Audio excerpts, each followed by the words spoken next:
Many of you may know AJ Styles for his incredible run that he's still on in WWE, where it only took him 5 years to become a Grand Slam champion. A lot of times in WWE, they're referencing how long it took for someone to get to the big leagues. And for Styles, they're referencing nearly 2 decades before he was associated with the company.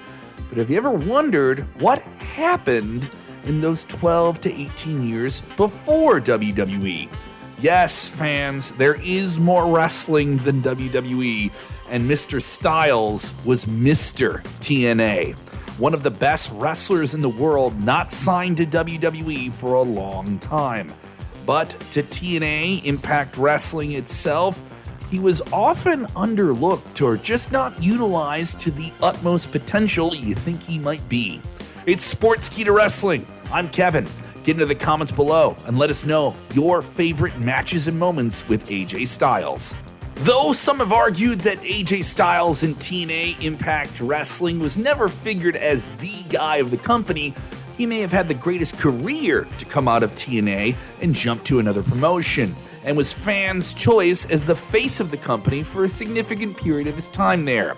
If you were to ask AJ Styles himself, he was never the face of TNA.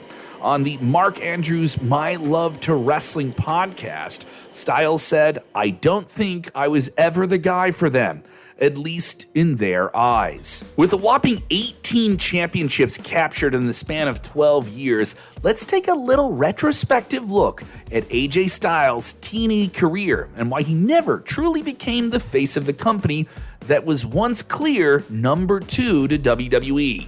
AJ Styles at one point more than 20 years ago was close to signing a developmental deal with WWE, but he opted not to because it would interfere with his wife's college education, and he eventually found a home for himself in the then newly established breakout promotion of TNA. He was even signed to an exclusive contract at first, but within the first few major pay-per-view weekly events, Styles became the inaugural X Division champion, being the man to truly bring that division of cruiserweights to the map it needed to be put on. But to top it off, he even became the NWA Tag Team Champion alongside Jerry Lynn. This occurred during the early stages of TNA when they were a weekly pay-per-view product. Yes, a unique presentation. As TNA fought to find its foothold, it would see established names frequent the roster in clashes with the fresh faces, with this element seeing Styles defeating Six-Pac, X-Pac, for the X Division title. Styles continued to fight his way up the TNA ladder with wins over Ron Killings and Larry Zbyszko, but on the 33rd Total Nonstop Action pay-per-view event from Tennessee Fairgrounds in Nashville, Jeff Jarrett, with that hometown advantage, was able to retain the title over AJ Styles, and that title being the NWA World Heavyweight Championship. His first crack at a world title just wasn't successful. Styles would once again work his way up the ladder, tag teaming with D'Lo Brown, getting blocked along the way by the mind games of Raven. Styles began to make moves once again to become the next NWA World Champion, defeating Jarrett and Raven in a triple threat match in June of 2003 in Nashville. It's worth noting that Styles' impact on winning his world title is also kind of limited, because it was really about Vince Russo interfering and smashing Jeff Jarrett with a guitar. Styles' first run with the NWA World title wasn't that much of a needle mover.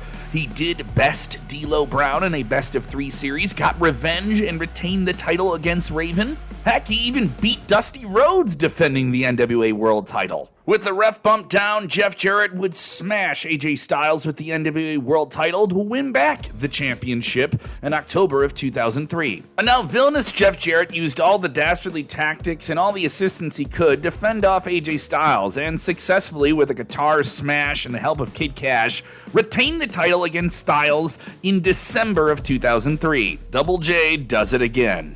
Styles would make an odd detour into one of those how can they coexist tag teams with another TNA franchise player, the Monster Abyss, with the pair winning the NWA World Tag Team titles while still wanting to be single stars on their own.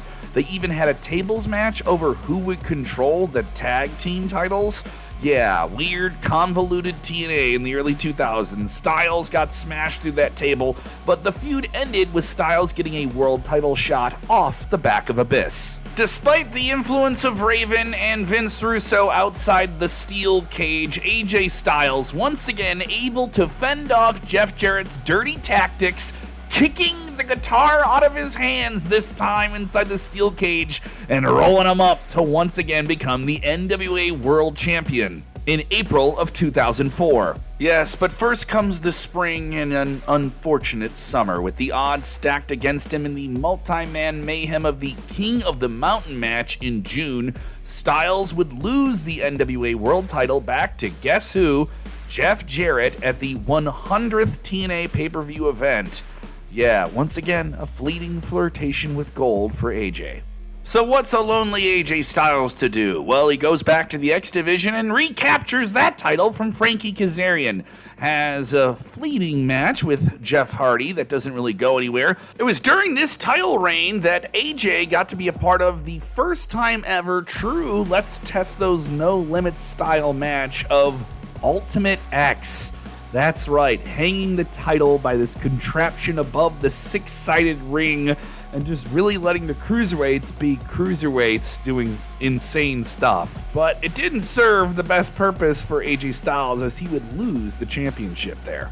He would then have a grudge feud with Kid Cash before finding his way back into the X Division title scene in a great six-way championship match with Alex Shelley, Chris Sabin, Kazarian, and Kid Cash at TNA Impact. Yeah, at this point, TNA is on TV filming in Orlando. The competition in the mid-card of TNA at the time was pretty fierce, and it wasn't just a foregone conclusion that AJ Styles would get the X Division Championship every time he challenged for it. Petey Williams was able to successfully retain it against him at the Victory Road 2004 pay-per-view event.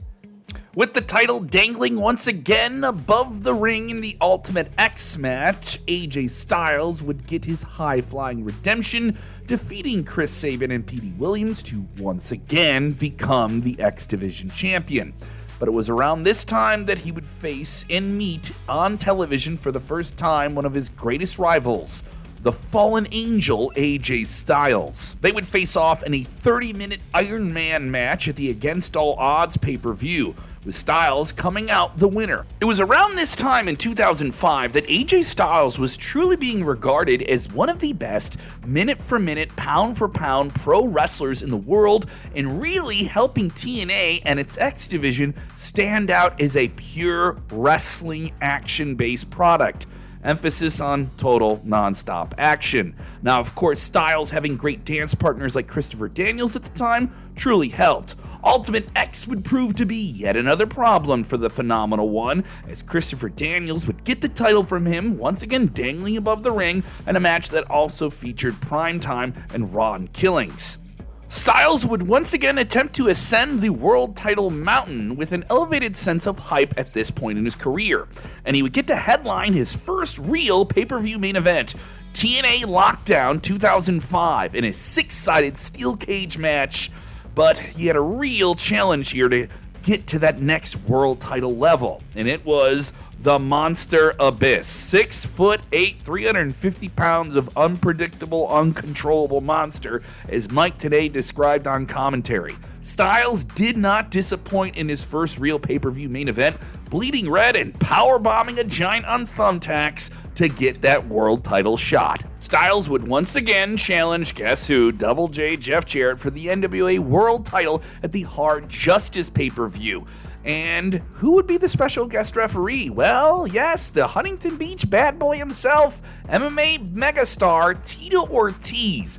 A bunch of shenanigans. Monty Brown comes in for the pounce, but hits Jeff Jarrett, and then Jeff Jarrett does a low blow in front of Tito Ortiz, and then he gets into it with him, and then Tito Ortiz punches him out. Styles hits the spiral tap from the top rope. Everyone goes crazy, and AJ Styles is once again the world champion. Just when you thought TNA was finally going to go with Styles as their guy, Styles once again bit by the odds of a multi-man title match, the King of the Mountain, yes, a reverse ladder match. It only lasted a month or so, and once again, Styles would lose the title, this time to Raven. Are we starting to see a pattern here with TNA and how they treat AJ Styles? It's a bit odd that TNA had Styles jump back into the X Division as if nothing ever happened, like they didn't invest all that time in him. The up and down with AJ Styles and TNA would continue with the Super X tournament in 2005, where he would go through the ranks defeating Petey Williams, Matt Bentley, X-Pac, and then the tournament final, where he would lose to another one of his greatest opponents of all time, Samoa Joe. That went down at the Sacrifice pay-per-view. That tournament final was to determine who would face Christopher Daniels for the X Division Championship, and considering that Daniels himself had a little nasty, dusty interference in there, it meant that we were going to get a triple threat. The triple threat. Samoa Joe, Styles, and Daniels at the Unbreakable pay-per-view. Now this match, to many, was the greatest match in TNA history. A match that put them on the map, a match that proved they could hang in there and deliver on pay-per-view at a level that WWE was doing. You need to watch it to understand it, but you aren't going to find many matches with this level of psychology, pacing, speed for 23 straight minutes. 3 guys absolutely at the peak of what they can do. And believe me, the action did not stop in this one. The match managed to put all 3 men on the list of the best professional wrestlers in the world at the time. AJ Styles cracked the top 10 of the PWI 500 that year. Although you could argue that AJ Styles didn't need to become a 5-time X Division champion by winning this match, and that Samoa Joe would have been a bigger beneficiary from it, it didn't really matter because the match was so goddamn good. It was the true glory period of the X Division, with the title changing hands from Styles to Joe to Daniels to Joe to Styles to Daniels, and you get the drift of where we're going here. Styles was becoming such a bankable star for TNA, not a main eventer just yet, that he was featured not once, but twice on the Bound for Glory pay-per-view that year. Eventually, Styles learned that some of his greatest rivals could be some of his greatest teammates. He would align himself with Christopher Daniels to have a really great tag team, seeing them chase America's Most Wanted before going after LAX, who they would take the NWA World Tag Team titles from at Slammiversary 2006.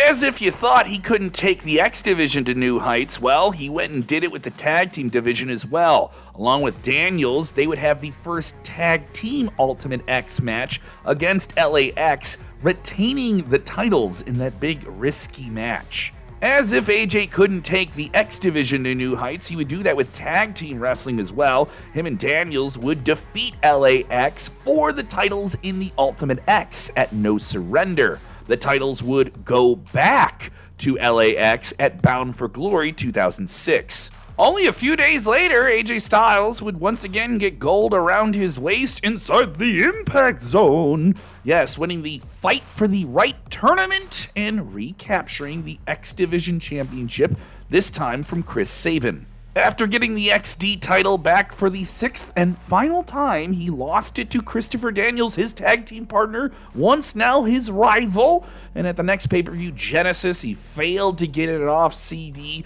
Interference led to Styles losing to Christian Cage. Following this, Rhino, yes, the ECW veteran, tried to be a mediator between Styles and Daniels, with Styles attacking Rhino and beating him in a series of matches in what would probably be one of the most one-sided feuds of his career.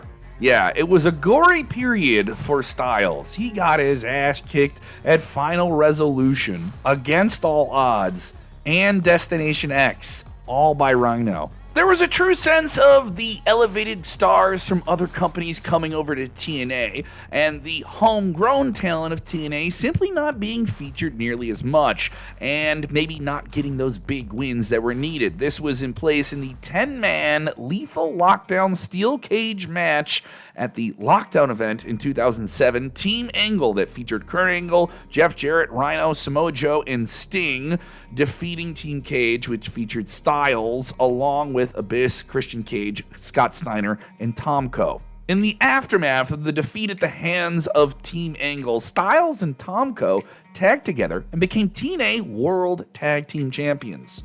Styles, looking to elevate his stature, would join Kurt Angle's alliance, But things wouldn't go smoothly since Styles was accused of having an affair with Karen Angle before she became Karen Jarrett. Yeah, you know, this was that time you could do those type of weird, crazy storylines. To make matters worse, Tomko betrayed AJ Styles, choosing Angle over Christian and Styles, and wound up quitting the Angle alliance anyway because of the constant accusations and the supposed affair.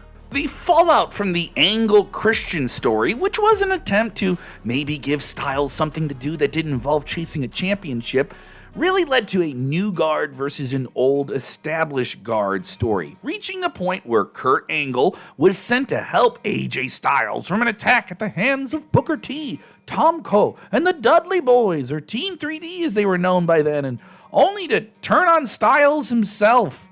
Yeah, this is confusing. Sting, on the other hand, tried to stop Samoa Joe from a rampage assault on Booker T, only to be given the middle finger himself. He would finally snap and turn. Eventually, Styles and Samoa Joe disrespected the value of the veterans. It was a good story because you could see the logic of both perspectives. In October of 2008, the lineup of Kurt Angle, Sting, Booker T, and Kevin Nash declaring themselves the main event mafia with the intention of taking back respect and taking back the business from those youngsters. To combat this, Styles and Samoa Joe, yeah, they're not friends, aligned to form the TNA Frontline. Scott Steiner would end up siding with the Mafia instead of the Frontline and got names like Rhino, Team 3D, Christopher Daniels, Petey Williams, ODB, yes, a female representative, and quite a few others. It was mainly Rhino, Joe, and Styles at the forefront. A few months after the formation of the main event Mafia, they took out Styles and quote-unquote injured him for a grand total of 17 days before his big comeback at the Against All Odds pay-per-view.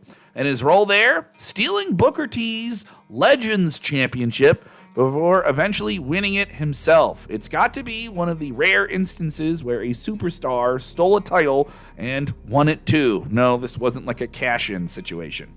After failed attempts at becoming the TNA World Champion, Samoa Joe would turn on him during one of the attempts to align himself with the Mafia. Yes, the Frontline thing was gone. And to add salt to the wound, Big Daddy Cool, not so cool, Kevin Nash won the Legends title from AJ as well. That's right, just when you thought AJ was going to get back on top, he gets kicked back down. Around the summer of 2009, the main event Mafia story reached its conclusion, with Kurt Angle eventually changing his mind about younger talent while Booker T left TNA altogether. Reportedly around this time, Styles contemplated retirement, only for Sting to talk him out of it by telling him that he wanted to pass the torch to the Phenomenal One. In what turned out to be a touching gesture at the No Surrender event, Sting intentionally didn't pin Kurt Angle, allowing Styles to capture the TNA World Championship for the first time in his career. Yes, this was the TNA World title. Yeah, weird booking scenario aside, that was one of the defining moments of TNA's incredible stretch before its downfall as fans celebrated a true original becoming a world champion. The cracks were there for TNA overall, but they weren't exactly showing. In response to Sting's selfless move, Styles awarded him a title shot at the Bound for Glory pay-per-view that year, where Styles solidified himself above everyone else by defeating the Icon right down the middle. He went on to have a series of successful defenses, even having a triple threat rematch against Samoa Joe and Christopher Daniels. The next major chapter is when he retained against the Olympic gold medalist Kurt Angle with the help of Ric Flair. This wasn't the usual Styles we were used to. He was turning heel and becoming the new Nature Boy. They were trying to literally add flair to the Styles performer who we knew could have banger matches, but some criticized for simply just not having a tangible character that maybe mainstream fans could sink their teeth into. Flair, now teaching Styles how to be the new dirtiest player in the game on numerous occasions, would help him retain the world title with interference and even paying off a referee. After defenses against Kurt Angle, Samoa Joe, Abyss, and Elijah Burke, now going by the name D'Angelo De Niro, he lost the title to Rob Van Dam. Yes, this was a strong time for TNA overall. They had some new management, some new people wanted to bet on some new names, but that didn't mean that Styles wouldn't be featured. He would have Flair with him form a new group dubbed Fortune, the successors to the Four Horsemen. They were called Fortune. You get it? The four part. Styles would lead the group along with Flair. Joining them would be Frankie Kazarian, James Storm, and Robert Roode. And their first order of business was to drive EV 2.0, the ECW originals, out of TNA. Although they had a series of singles wins on their side and the addition of Matt Morgan to their group, they lost the Lethal Lockdown match to the ECW originals before teasing a feud against another group, the Hulk Hogan-led group Immortal. That's right, at this point, Hulk Hogan and Eric Bischoff are running TNA. Instead of Fortune going at it with Immortal, well, they aligned. You know, like the corporate ministry, and the sight of a 61-year-old Ric Flair and a 57-year-old Hulk Hogan embracing didn't get a lot of love and was something that really just kind of put AJ Styles in the background. It was probably a good foreshadowing of the downfall that TNA were going to suffer in the next of many years. This new coalition managed to beat the ECW originals at Turning Point, sending Sabu out of the company. But Styles' luck took a turn for the worse when Douglas Williams, now a member of the Fortune Group, turned on them and captured the TV Championship from the Phenomenal One. Yeah, it was the TV Championship, the Global Championship, but it definitely wasn't the World Championship.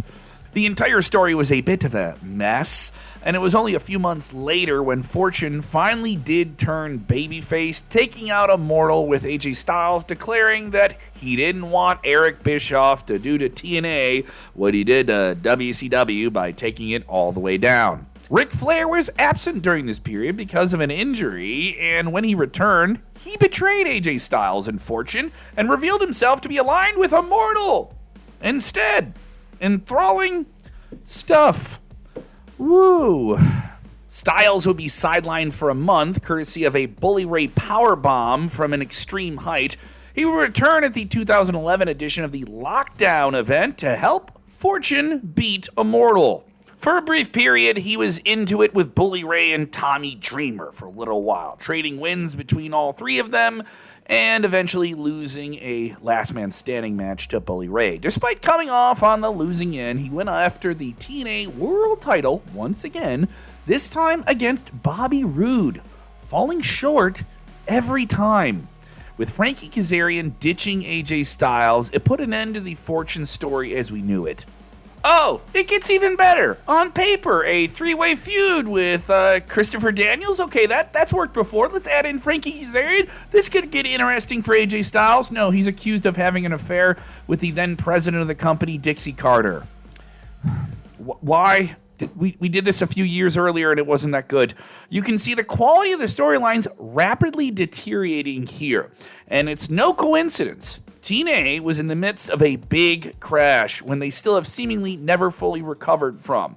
They're still a strong number 2 company behind WWE, but they are very much number 2 at a far, far distance. AJ is supposed to be one of their top guys, and he doesn't feel like it.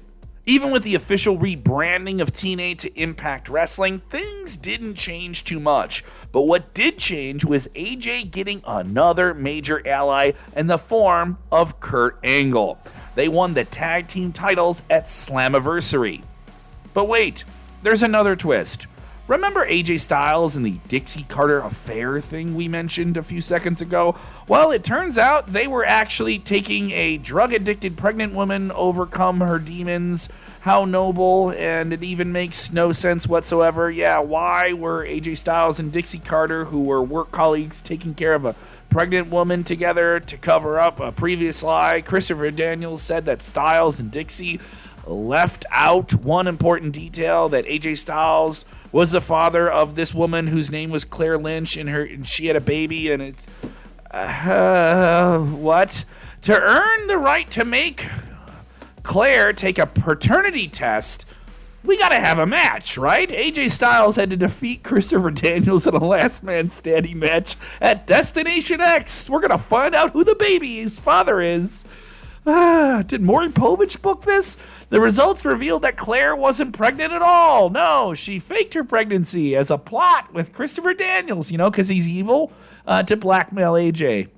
That still doesn't explain why he and Dixie Carter were taking care of her. None of it made any sense.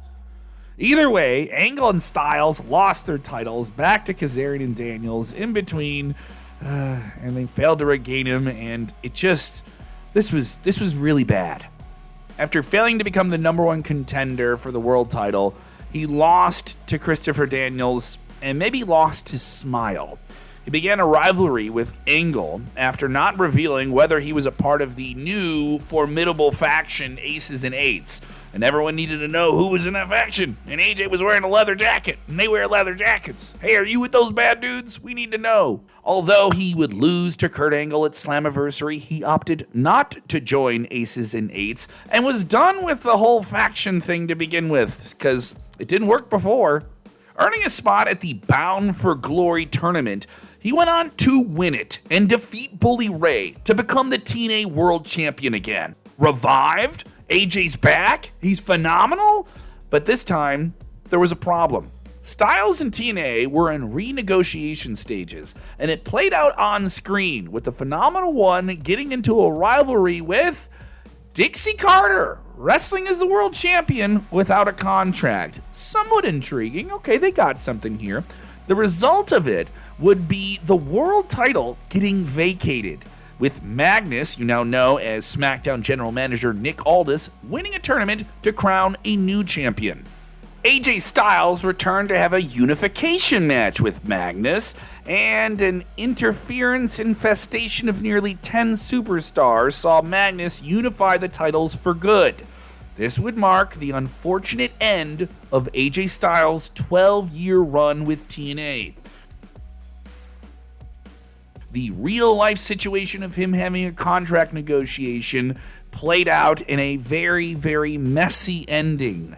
The falling out backstage saw Dixie Carter offer AJ Styles, the TNA original who carried the promotion on his shoulders and became Mr. TNA, a contract that was reportedly 60% reduced salary.